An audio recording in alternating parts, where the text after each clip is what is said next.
The night my mother-in-law locked me in the basement during a February blizzard, 8 months pregnant and in the beginning stages of labor, I made a promise to myself that I would never let fear keep me quiet again.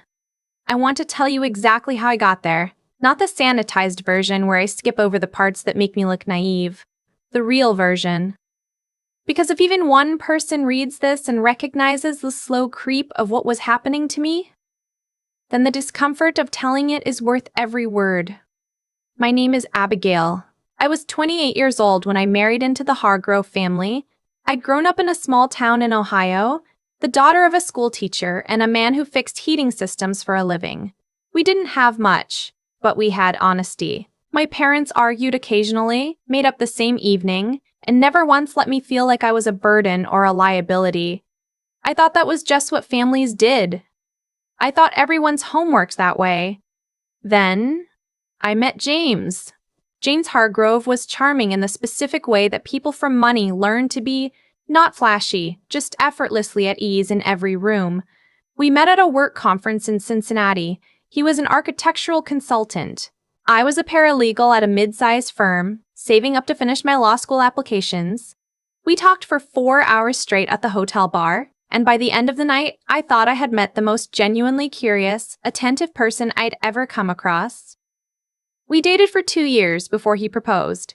In all that time, I met his mother exactly 3 times. She lived in their family's original home in Lexington, Kentucky, a large colonial-style property that had been in the Hargrove family for 3 generations. Her name was Marguerite. She was immaculate in the way that certain women of a particular generation are immaculate. Hair always set, pearls always present, voice always measured just a half degree below warm. Every time we met, she was perfectly pleasant to my face and left me feeling slightly hollowed out afterward, though I could never articulate exactly why. The first red flag I chose to ignore, when James told her we were engaged, she asked him, not me, him, whether he was sure he wasn't moving too quickly. He relayed this to me as a funny anecdote. I laughed along. That was my first mistake. We got married in September. Small ceremony, James's choice. I had wanted my college roommate as a bridesmaid, but Marguerite had a seating chart concern that somehow resolved with a guest list of 40 people and no bridal party at all. I told myself it was just one day. Marguerite gave us a wedding gift that felt generous at the time, use of the Hargrove family trust account to purchase our first home. The trust had been set up by James's late grandfather, a property developer who had built a considerable estate across Kentucky and southern Indiana.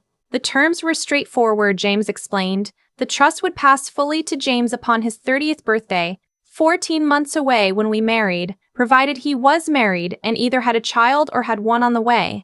His grandfather had written those conditions himself, some traditional belief about family legacy. If James didn't meet those conditions, the trust, valued somewhere around $8 million, would revert to Marguerite to manage indefinitely. I did not fully understand the weight of that clause until much later. James turned 30 in November of our first year of marriage. By then, I was 11 weeks pregnant. We'd found out in October, overjoyed. Told his mother over dinner at her house in Lexington. She set down her fork very carefully when James told her. "Well," she said, "how convenient." James laughed and said, "Mom, come on." She smiled and asked me how I was feeling, and we moved on to talking about something else. But I sat with that word for the rest of the drive home. Convenient. 2 syllables that had been stripped of every possible warmth and left out in the cold. The trust transferred to James on his birthday without incident. Or so we thought. What we didn't know, what I wouldn't find out for months, was that Marguerite had quietly contacted the family's estate attorney 2 weeks after our wedding and requested a review of the trust's terms. Specifically, she wanted to know whether a pregnancy conceived within the first year of a marriage deemed rushed could be challenged on grounds of intent. The attorney had told her no, but she had filed the inquiry. And she had not stopped thinking about it. Things shifted after the trust transferred. Marguerite's pleasantness developed a harder edge. She started calling James on Saturday mornings, our only morning to sleep in, with questions about house maintenance, about which of her friends' recommendations he was using for contractors, about whether we'd decided on a pediatrician. Always framed as helpfulness. Always pulling him slightly away from us and toward her. She started stopping by our house in Cincinnati unannounced. We lived 45 minutes from Lexington, close enough for her to make it a regular occurrence. She would bring food. Casseroles, pies, a brisket once. It seemed generous, but the food was always brought in containers she needed returned, which meant there was always a reason to come back. I was 7 months pregnant by January. My ankles were swollen, I was tired all the time, and my law school acceptance letters had been deferred while I focused on getting through the pregnancy healthily. I was already feeling like I'd lost some version of myself, and then my mother-in-law began her campaign in earnest. It started with small comments. She mentioned to James that I seemed overwhelmed, that perhaps I wasn't eating correctly, that she'd read an article suggesting stress during late pregnancy could affect fetal development. She said this while I was in the next room, well within earshot. When I came to the doorway and asked what she'd said, she smiled and told me she was just worrying, the way mothers do. She suggested, to James, always to James, never directly to me, that it might make sense for us to move into the Hargrove property for the last month of my pregnancy, so I'd have help, so she could be nearby. James presented this to me as a kind offer. I said no. He looked genuinely surprised that I'd said no. The fight that followed was the worst we'd had in 3 years together. James said he didn't understand why I was resistant to accepting help. I tried to explain that it didn't feel like help, that something about his mother made me feel watched rather than supported. He asked me what specifically she had done wrong. I couldn't point to a single undeniable incident. Everything she did existed in that slippery space between concern and control, and I had no evidence, only instinct. He said I was being unfair. I said I was being honest. We went to bed without resolving it. In February, James had to travel to Indianapolis for a 10-day project, a large commercial building his firm was consulting on. He asked his mother to check on me. I want to be clear, I did not agree to this. He arranged it while I was at a prenatal appointment and told me afterward as if it were already settled. She arrived on a Tuesday with a bag that suggested she was planning to stay more than a night. I didn't say anything. I told myself 10 days, and then James would be back and we would have a real conversation about what I needed. On the third night, the temperature dropped to 11 degrees. There was a winter storm advisory. Marguerite had been staying in the guest room. She'd been cooking my meals, which I hadn't asked her to do, rearranging my kitchen to find it more efficiently, and making a slow inventory of every room in the house in the way that people do when they're assessing what belongs to them. I woke up around 2 in the morning with what I initially thought were Braxton Hicks contractions. I'd been having them periodically for the past few weeks. I went downstairs to get some water and time them, and I noticed the door to the basement was ajar. I went to close it. The door shut behind me. I heard the lock turn. A deadbolt I had not known existed on the interior side of that door. I stood there in the dark at the top of the basement stairs, 8 months pregnant, in a nightgown, in 11-degree February weather, and I listened to my mother-in-law's footsteps walk away from the door. I want to tell you I immediately started screaming. I didn't. I stood there for probably 45 seconds in complete disbelief, because my brain could not reconcile what had just happened with any framework of the world I understood. Then the next contraction came, stronger than the first, and that snapped me into action. I had my phone in my hand. I brought it downstairs with me. I called 911 immediately. I described my situation, pregnant, locked in basement, 45 miles outside of Cincinnati, and I was fairly sure I was in labor.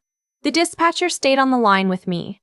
She was calm and efficient, and I have thought about her many times since. What happened next? I know partly from the police report and partly from what I was told afterward, because by the time the officers arrived, I was in active labor and not tracking everything clearly. The officers knocked.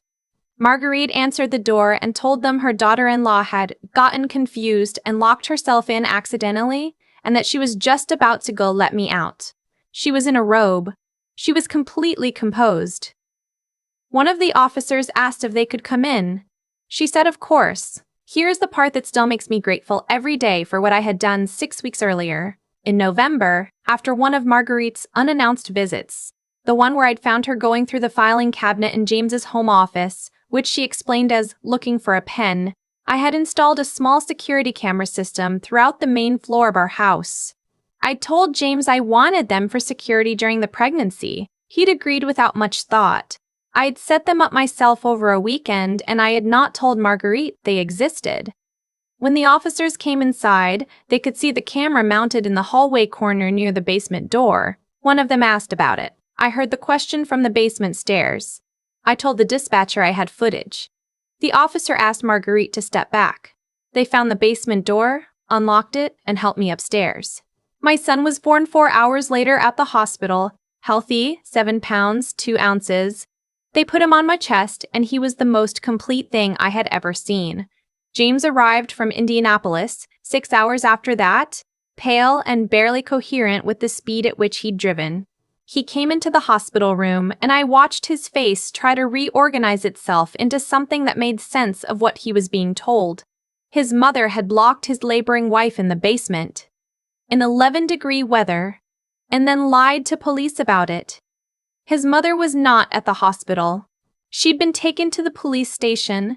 What came out over the following weeks, through the criminal investigation, through the attorney I hired, and through my own dogged pursuit of documentation, was a picture that made the basement incident look like a single brick in a much larger structure. Marguerite had, in fact, consulted with a separate attorney in December about the possibility of having the trust re-examined on grounds that my pregnancy had been used specifically to secure James's inheritance. She'd been told that wasn't a viable legal avenue. What she had apparently concluded from that conversation was not that she should let it go, but that she needed to find a different avenue entirely. She had contacted a private investigator. She had asked him to dig into my background. He'd found nothing remarkable because there was nothing to find. I was a paralegal from Dayton who wanted to be a lawyer and had married her son. She paid him $3,000 anyway. Money from her personal account, which we later found in the financial records. And in the week before James left for Indianapolis, she had researched, I know this because my attorney subpoenaed her search history, whether extreme cold exposure could cause premature labor or complications in late pregnancy. She had been planning something. What exactly? I cannot say with complete certainty. What I know is that she locked me in a basement in a blizzard and lied to the police who came to help me. What I know is that it was not an accident, and it was not confusion. She was charged with unlawful imprisonment, filing a false police report, and endangerment. Her attorney negotiated, as attorneys do, and she ultimately pled guilty to false reporting and a reduced endangerment charge. She received 2 years of probation, a fine, and was ordered to have no contact with me or my son. James and I did not survive it. I want to be honest about that too, because I think there's a tendency in stories like this to want a clear villain and a husband who ultimately does the right thing and a marriage that comes back stronger. That's not what happened. James believed me. Let me give him that. He never doubted that his mother had locked that door. He sat across from me in the living room the week after I came home from the hospital and told me he believed every word and that he was horrified and that he was sorry. And then, in the same breath, he asked me if I thought she needed to go to prison. He asked me if we could try family mediation first. He asked me, with our newborn son sleeping 15 feet away, whether I thought his mother was truly dangerous or if she'd just made a terrible decision out of fear. I looked at my husband and understood something I had been refusing to understand for 3 years. He was not a bad person. He was a man who had been raised by a woman who taught him that her comfort was the organizing principle of any situation, and that lesson had gone all the way down to the bone. He would never be able to fully choose us over her, not because he didn't love us, but because he didn't know how. And I couldn't teach him, not at 30 years old, not with a newborn, not after what had happened. We separated in May. The divorce was finalized in January of the following year. The asset division was straightforward. The house, the trust account, all of it went through the courts clearly, and because James was not willing to fight me, I received a fair settlement that included support for our son. I don't say that with bitterness. I say it factually. What I built after that came from what I knew how to do. I started law school the following September. My son went to a daycare center 3 mornings a week. I studied on lunch breaks and in the evenings after he went to sleep. I passed the bar on my first attempt. I am now a practicing attorney with a focus on family law and estate litigation, which is perhaps the most predictable professional choice I could have made, and also exactly the right one. I specialize in cases where people, usually women, come to me and say something feels wrong about the way a will was written, or an inheritance was structured, or a trust was designed to control rather than provide. I know how to read those documents. I know what to look for. I know what a search history subpoena can reveal. My son is 3.5 now. He is curious about everything, communicates entirely in questions, and has recently become convinced that worms are the most interesting animals on the planet. I do not disagree with him, because when you're 3.5, you have a clarity about what matters that adults spend decades trying to recover. James sees him every other weekend. He is, to his credit, a present and loving father in those windows. Marguerite is not part of our son's life. The no-contact order remains.